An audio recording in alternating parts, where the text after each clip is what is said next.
Hey guys, so today you and I are going to talk about bad architectures and fixing them. So let's get into it. So the question in question was, hi Frederick, what do you do when a product grows so much over the years that the original architecture of it doesn't work anymore? I was tasked with building a prototype application at work that eventually evolved into an app with hundreds of thousands of lines of code. The architecture did not scale well, and I was never given any time to re-architect it. Should we always approach software development as if we were building something big and complex, or is it a failure of the managers to provide us with time to re-architect and refactor as the product grows? Yes and no. So there are still things here that are going on. The first thing is that the whenever you're building something, just you never ever build anything, even if it's like a really simple proof of concept or something very like whatever it is.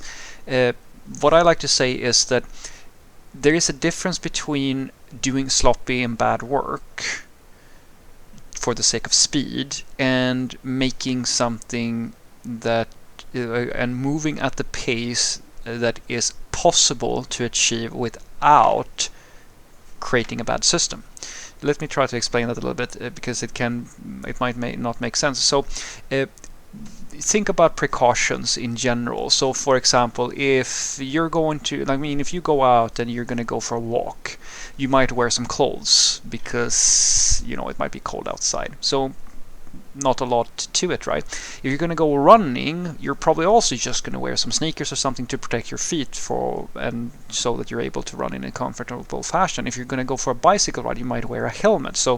But if you're going to ride a motorcycle, well then yeah, a more sturdy helmet is probably appropriate, and you're probably going to need some protective gear or something like that if you're going to, I don't know, play American football or something like that. You might need whole body armor. If you're going to go to a gunfight, you might need a vest. All these sorts of things. You sort of scale up the level of security you're trying to apply in proportion to the thing that you're going to do. So if you're going to build a small little proof of concept system, well, if you're going to do that, then sure, you might not need to write end-to-end tests and bunch of unit tests and stuff like that because the system is so small or so simple that you don't really have to do that.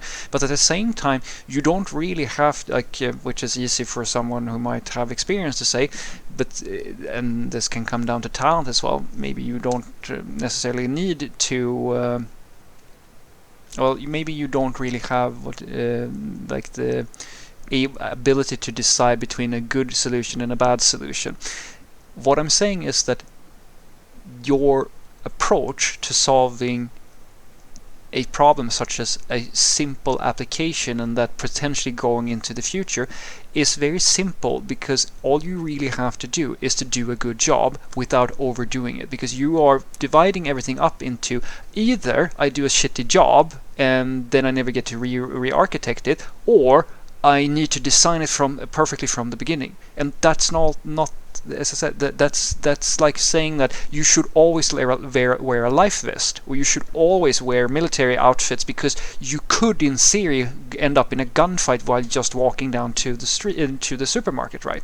But it's all about probabilities and taking the appropriate action for the moment. So when you created this application architecture that didn't really scale for you, well, if you did it correct in the first place, then you most likely will pay a fairly low cost in changing it in the future. But since you're in the situation where you feel like, yeah, it wasn't right, and now you're forced to continue the thing, it's very likely that the reason why you're here is due to the fact that you did not account for that this thing was going to continue growing in the future.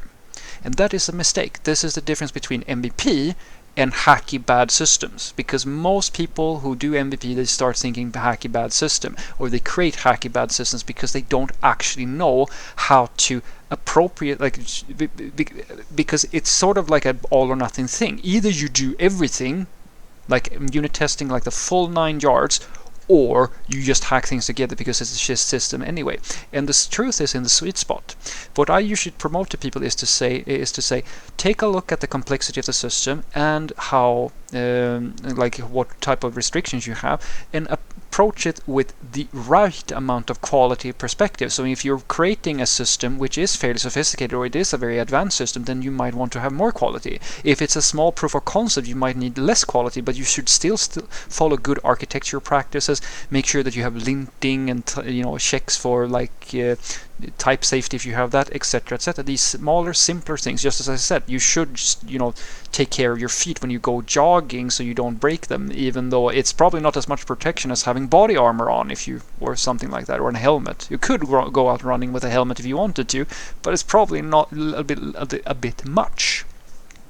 And so because you will never be able to predict how the system is going to behave in the future, and this is the heart and soul in loose coupling. This is what loose coupling is all about. Because if you design a system that has loose coupling and has a modular approach where pieces are separated in a logical and simple fashion into various domains, or call it whatever you want, you can reduce the cost of rewrites and re-architecture to something much more digestible.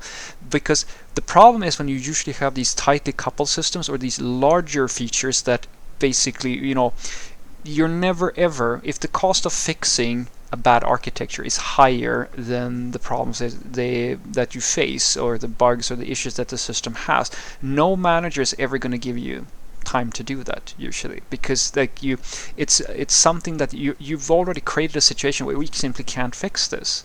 The cost is not worth it. It's like my favorite example of this is that the keyboard layout on your keyboard is suboptimal. Well, there are tons of people who have proven with studies and so forth that there are more efficient keyboard layouts because it's modeled on an insufficient one. But the problem is that the whole world has learned this keyboard layout, and re-educating the entire world to use a more efficient one it's not an investment that you can go and check with your politicians, but they're probably not going to focus all that much on it, because the cost is outweighing the value that you're getting from it. And so what I suggest to you is to approach this the same way I usually do with any system that I sort of need to fix. Doesn't matter if it's legacy code or if it's bad architecture or so forth. And that is to start looking at, all right, where do I want this thing to end up? And then I create a long-term plan for putting the code in a state where the cost of migration is as low as I can make it without impacting the overall deadlines. And this is the Boy Scouting rule, basically, or as I like to call it, is a Boy Scouting with a plan. You have an architecture that, in a perfect world, you would just sit down and write everything in one go, but you can't. So what you do is that you talk to your teammates, you talk to everybody who's working on the project, you create a set of steps similar to fitness or whatever. You create a plan. How do we get to this state? Well, these classes over here, they're all sort of bad, but they are very coupled, or like they have lots of problems, so maybe we can pick some of the easier ones and put them in a nice clean state, and we'll do that every time we touch them, or every time like somebody's touching the code that is really bad. Then we can make a small improvement, put it in a cleaner state, decouple it so that it's easier to move about within the system, and then you repeat that process over and over and over and over until you hit something that you can't approach with these smaller bite-sized improvements, and then go and talk to your manager and see if they're more willing to allow you that time, because now you have reduced the cost down to the bare minimum. Sometimes even that is not going to be enough, but this is at least a proven path to get as much of the issues out the door as possible, and only be basically reducing down the problem to just dealing with, like, instead of dealing with like this gigantic monolithic behemoth of a system that is basically unfeasible, you can kill it with 1,000 cuts instead of trying to kill it in with a dragon in one blow.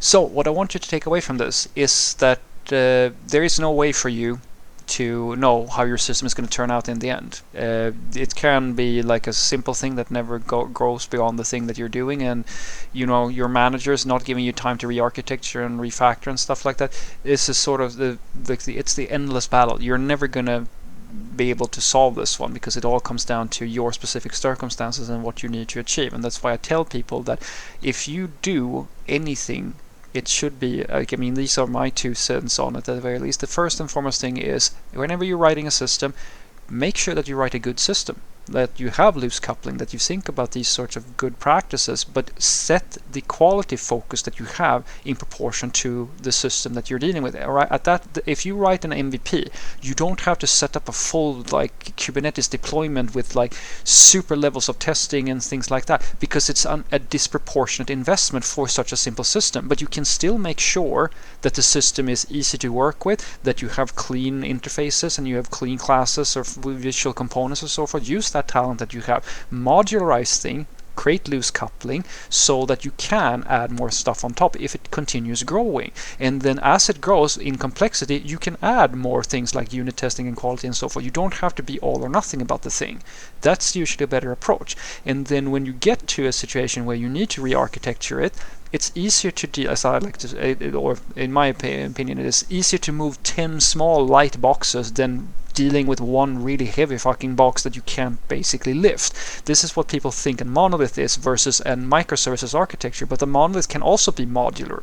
Usually the monolith problem, and you can get that with microservices as well, it usually happens when everything is a spider web of dependencies and you have a bad architecture. If you have a clean architecture in a monolith, that thing will scale a long time before you need to start slicing it up into services.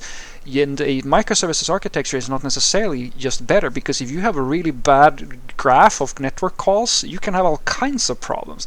This is the thing I'm talking about, guys. You have to design a system that can scale at the code level, and that starts with your understanding of how to design such a system.